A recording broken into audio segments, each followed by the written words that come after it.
Hey rockers, welcome back to Bloody F Mess Official. Great to have you guys here. I appreciate each and every one of you. Tonight I have a story about checking out MICHAEL MONROE just this past weekend in Los Angeles / Hollyweird.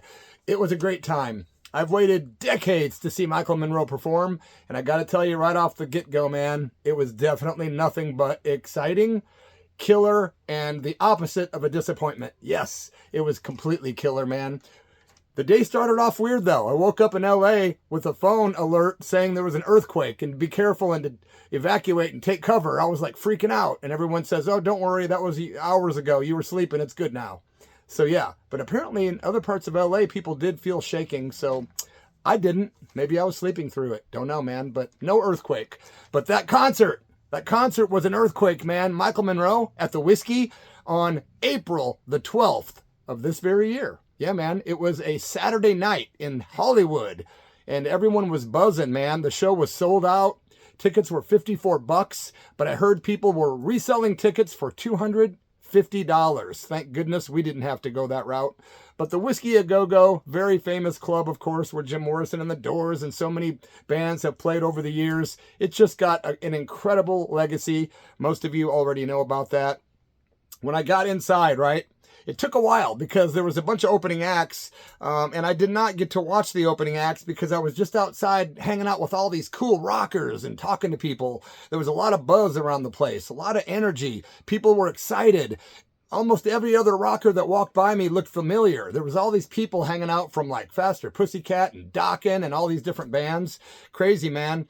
But I walked in finally and I got to catch the last couple of songs by the last band that opened. I will tell you the bands that opened were Motorcycle Boy, a band called The Hard Way, and a band called Carrera. Absolutely no disrespect to those bands, but I was just too excited about the headlining act to really care. But I did go in and catch the last couple of songs by the last band that played, and they were decent. And the place was completely packed. Started off on the wrong foot, though. I started getting harassed by these goons at the Whisky. Don't know if you've ever been there, but man, these guys are something else. You walk in there and there's like nowhere to stand. It's completely wall to wall like a freaking sardine can. And this particular security guard starts coming up to me probably 5 times in about a minute, telling me to get it within a certain radius of off the floor and stand over here or stand over there. And I'm like, dude, get off my back. And then he just kept bitching at me, man. You need to stand over here or go over there. I'm like, dude, where do you want me to stand? There's nowhere open anywhere. And he just keeps going on, right? And after about the 5th time, he literally walks up to me and says, man, I've told you 4 times that if you don't move, I'm going to move you. And I said to him, you're not going to move nobody, bro. And then I, dispersed and got into the crowd to get away from this psycho. But, some of those security guards are just looking for a bad time, and I ain't going to engage. Nope. Anyway, I was excited because I knew that any minute MICHAEL MONROE was going to hit the stage, and that's exactly what happened. Place is packed, tons of rockers, and then all of a sudden, you hear the intro music. It was like, I forget the name of it, but it's like one of those theme songs from like a Clint Eastwood spaghetti western. I forget the name of the intro, but it came on. The band started walking down the stairs. It was dark in the place. You could see the guys coming down the stairs. The crowd's starting to make a lot of noise. They were pretty tame, I got to tell you. The tame crowd at the Whisky was a letdown, but I digress. More about that later. So the guys all walk down, starting with Steve Conti on guitar. Of course, the guys are just, excited. You could just tell by their body language they were ready to kick into gear, man. And I tell you what, kick into gear is what they did with Rich Jones on guitar, Steve Conti on guitar, Todd Kearns on the bass, filling in for Sammy Yaffa. Not sure why Sammy wasn't on the tour. And Carl Rockfist on the drums. MICHAEL MONROE. He decided not to walk down the stairs. He decided to slide down the banister. So MICHAEL slowly slid down the banister of the stairs of the Whisky, and he finally made his entrance onto the stage. Everyone was super pumped. He was full of energy. He looked fabulous. He had this cool custom outfit that he's been wearing on the tour. Really cool looking on him. He didn't even have a hair out of place. This guy is the epitome of ultimate rock and roll realness in every possible aspect, my friends. If you check out the video I posted yesterday, I posted a couple. Actually, I posted about 17 on the Church of Rock channel. My other channel, yep, the Church of Rock, all one word, and you can find about 17 Michael Monroe live videos from the Rainbow Bar and Grill the night after the story I'm talking about now. But I got a surprise for you. I've got about 15 more videos to put up from the whiskey show that I'm talking about now. Anyway, back into the story. So the intro music comes on, the band's on stage, Michael comes down the railing, and just energy just lit up like it was literally like we were on fire in that room. It was just great, man. The crowd was very energetic at first, of course. Michael was immediately working every angle of the stage. He was walking around catering to all his fans. He was super polite to everybody, very cool. I just can't say enough good stuff about this guy. I mean, he was popping up in weird places, jumping in the crowd and going, hello. And just like, there's this big pole in the middle of the place. It's like a big square wooden beam that comes down from the ceiling of the whiskey, which was kind of a bummer to see around at times. But Michael at various times would stand on either side of this thing and pop his head around and go, hello. And then pop on the other side and sit down in the crowd and then climb up on something. Just the best front man in rock and roll. That's all I can say, man. The guys were sitting down on the stage at different times and playing, then they'd jump back up, and it was great. Michael had this cool mic stand on stage that had an American flag and some other cool, like bandana type cloths, that are hanging around it, scarves and whatnot. And man, did he brutalize that mic stand. He threw that thing around like crazy, man. He also had a lot of hats that he would keep switching out on stage. A white hat. He had a black policeman, New York City policeman's cap. Very cool, man. And the band, before I get into the story, the band was killer. You could tell these guys were well rehearsed. The backing vocals were very good. And Michael, man, I got to say, if you're watching this, what a killer band you have. So good. Those backing vocals are very essential in any band, and he had them down with his band. The show started at 10:30 p.m. That's when Michael hit the stage. First song they did was Nothing's All Right. Great Demolition 23 song. If you haven't heard Demolition 23, that's Michael's band, and they have put out one album, and it's so punk rock. It is so good, man. Started off with 1, 2, 3, 4, and the band kicked into Nothing's All Right. Michael's doing kicks up on stage. It was just really, really, really good, man. He comes out on stage with a white paper fan, and he's fanning himself, and then he throws it into the crowd. He did that quite a bit during the night. Then they broke into I Live Too Fast to Die Young, the title track to Michael's latest album that came out about a year and a half ago. And a little bit of trivia for you. Slash plays the lead guitar on that track. And when I met Slash the night before, or earlier in the day on this day, I said, hey Slash, I love the guitar work you did on Michael's new album. And he looked at me like he didn't know what I was talking about. I said, your lead guitar part on the title track, I Live Too Fast to Die Young. And he says, oh yeah, that's right. Slash didn't even remember that he was on the album, but he did not come out and play that song with Michael at this show. But I love the line in this song, I Live Too Fast to Die Young, talks about staying alive, and it says, it ain't nothing when your head's screwed on. And that's great stuff, man, because Michael has been through it all, and his head is screwed on. At one point, he even said during the show, I'm the happiest I've ever been in my life. That's awesome. Very happy to see that.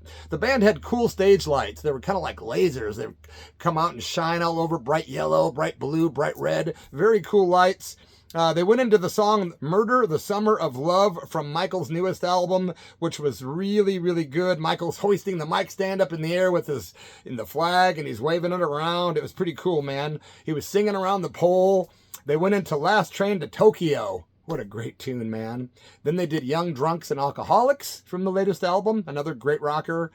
They did The Man with No Eyes, and then the legendary Old King's Road. He was rocking the cop's hat from New York City, and Steve Conti and Rich Jones were up there trading off, dueling guitars. It was a magical, magical moment for sure, my friends. And then he went into the song 78, which is a song I've been singing all damn day. Thanks, Michael. During the song 78, Michael literally climbed up onto the top floor of the whiskey. And there's people sitting up there in chairs, right, at tables. They didn't know he was climbing up. Next thing you know, they're all like, whoa, and there's Michael Monroe. He climbed all the way up there, climbed up to the ledge, climbed over the ledge and said, hello, friends. And he sat there and sang for a while, and he climbed back down. It was pretty cool, man. People are like nudging their friends going, look, there's Michael. It was pretty cool. The guy was all over that stage, man. I got to tell you. The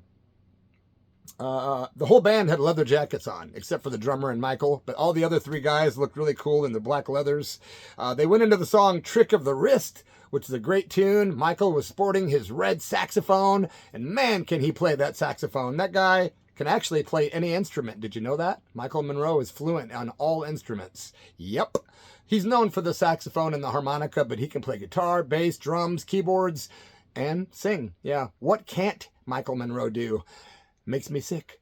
Just kidding. And then he did Ballad of the Lower East Side, which, of course, beautiful song in which Steve Conti and Michael Monroe came and sat down on the edge of the stage, started out singing it nice and pretty, and then they kicked in and jumped up and started rocking. It was really, really good, man. A lot of the fans were singing along. Michael had his red fan out at that point, fanning himself off, you know, those paper fans, and he had a pair of shades on. Then they went into my very favorite song, Don't You Ever Leave Me. I love that song. It's such a great classic Hanoi rock song. It was really good, man. And during the song, before it started, Michael brought out his makeup, and he's putting makeup on and laughing at the crowd because, you know, he's pretty notorious for wearing a lot of makeup, and that's just Michael Monroe, man. He was singing along and waving his arms, and during Don't You Ever Leave Me, Rich, the guitar player, did the vocal parts that Razzle originally did on the Hanoi Rocks records. Now, I originally thought Andy McCoy did that, and then I think I read that Razzle did those parts. But yeah, Rich, being from London, was a perfect fill-in for those talking parts during Don't You Ever Leave Me. Then the band went into One Man Gang. They did Horns and Halos, which is another one of my favorite songs by Michael Monroe. And then Boiler, Hanoi Rocks tune. Didn't expect that one. That was really, really killer. Before they went into Boulevard of Broken Dreams, Michael did a lot of talking. He talked about a story involving Razzle and producer Bob Ezrin, in which there was some kind of fire or something going on in the studio, and Bob Ezrin came walking in with a fire extinguisher and had to spray foam everywhere, because I don't know what was going on, but I guess Razzle was sitting there doing something and acted completely nonchalant, covered in foam, and he's just like, hey, hello there, Bobby, or Bobo, or something. It was a pretty funny story. Then after he told that story, he talked about how Bob Ezrin was his favorite rock and roll record producer and how he wished he could have worked with Bob Ezrin more. And of course, he was bitching about the microphones. He had some microphone problems at the Whisky a couple of times. He wasn't having it either. He was like, what's going on with this microphone, motherfucker?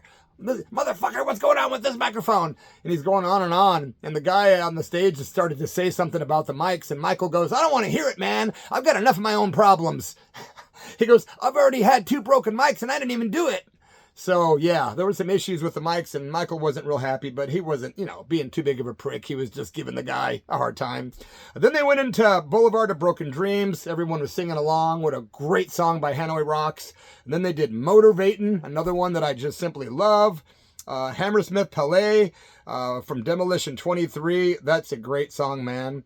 After that song was over, Michael said, we have a very special guest this evening.